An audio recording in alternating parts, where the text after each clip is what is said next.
Hey everybody.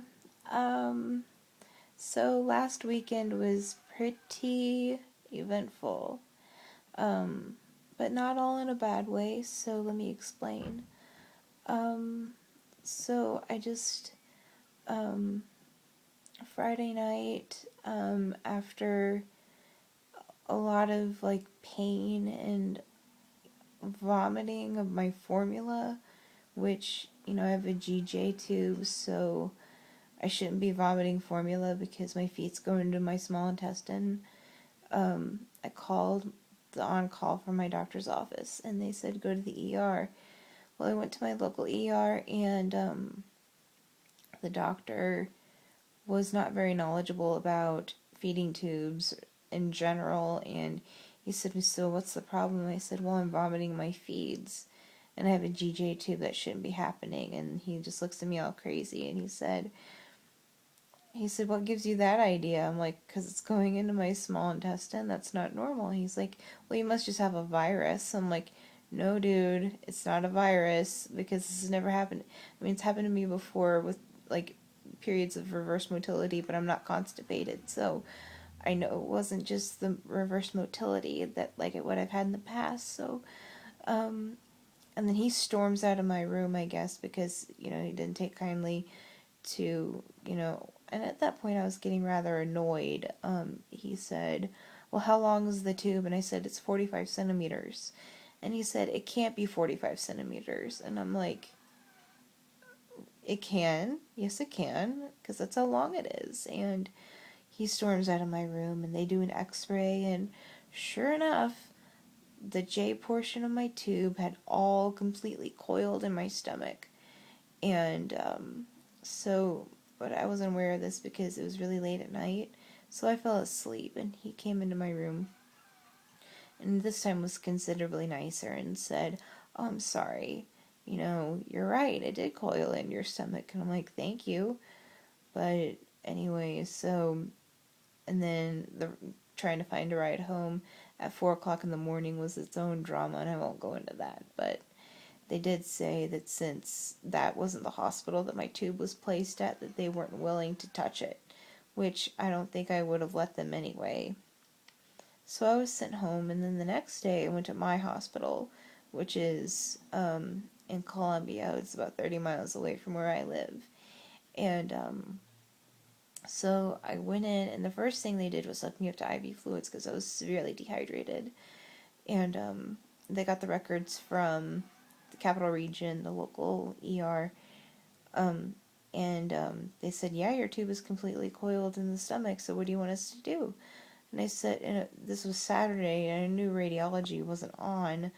I said, "Well, I'd really like it if it could be replaced." And they called the resident, the radiology resident, who talked to the attending, and the attending agreed to come in and replace my tube, which was awesome because I didn't want to go several days without feeds.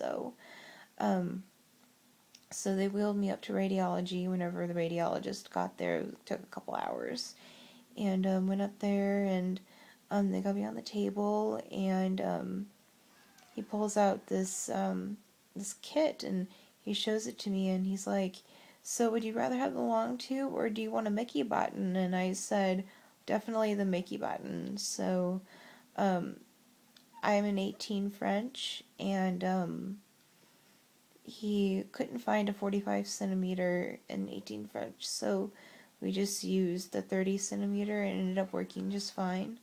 Um, I don't know why that is, but um, and for some reason, like, my pain is not as severe with this 30 centimeter. I don't know what the difference is. Um, but the whole time he was showing me on the fluoroscopy and everything, like, as he was putting the guide wire through and then threading the tube over the guide wire, and it was really interesting. And I had some granulation tissue, so it initially kind of like I felt pressure whenever he was like pulling and tugging and everything every which way, but he was so nice about it that I really didn't, put up too much of a stink. It didn't really hurt, but um, so, and then before I knew it, the whole procedure probably took 20 minutes. And And that's, including the prep for them to like gown up and put the sterile field on and everything. So I'm really happy with my button. It took me a second to kind of figure out the extension sets because I've had a barred button before when I had just my straight J tube. And they're pretty, just like plug in and go. But with the Mickeys, you have to like do a 3/4 turn and line it up with the black lines. It's really not that hard, but since I was kind of out of it, like it was a little difficult at first. But anyway, so I got some. I forgot what I was saying. Um, so my thing is that like now that I have this button, like I really want to somehow condense my feeds into like just overnight feeds so that I can just like be free of all tubing and everything during the day.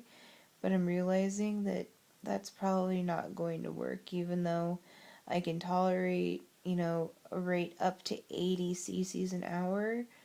Um, Even if I'm just doing 4 cans, that's not just an overnight feed. So, um, and I need to be doing more than 4 cans. Like, um, it's not really clear, like, because my doctor was supposed to write the exception request for the 80 cc's an hour and just never got around to it, and she's on vacation for 2 weeks. So, I really don't know what I should be running my rate at. Currently, it's at 45, because I've been having some nausea and vomiting issues today. So, oh, and then it was also suggested to me to decompress my G port, to put the bolus extension on the G port every 6 hours or so, and just let it drain, rather, because like they think that the vomiting is what flipped the J portion back up into my stomach. So I don't know of any other GJ tube users that this has happened to them before, but um, anyway, and in my intro video, I said that I would show you guys what the tube looks like, and I didn't want to show you my old one because it was really, really disgusting. But this is the new tube. It's just an extension. Um, so it's got a clamp on it. My last GJ tube didn't have a clamp on it, and there's a med port right here, and then the feeding port is like where the Christmas tree adapter is going through.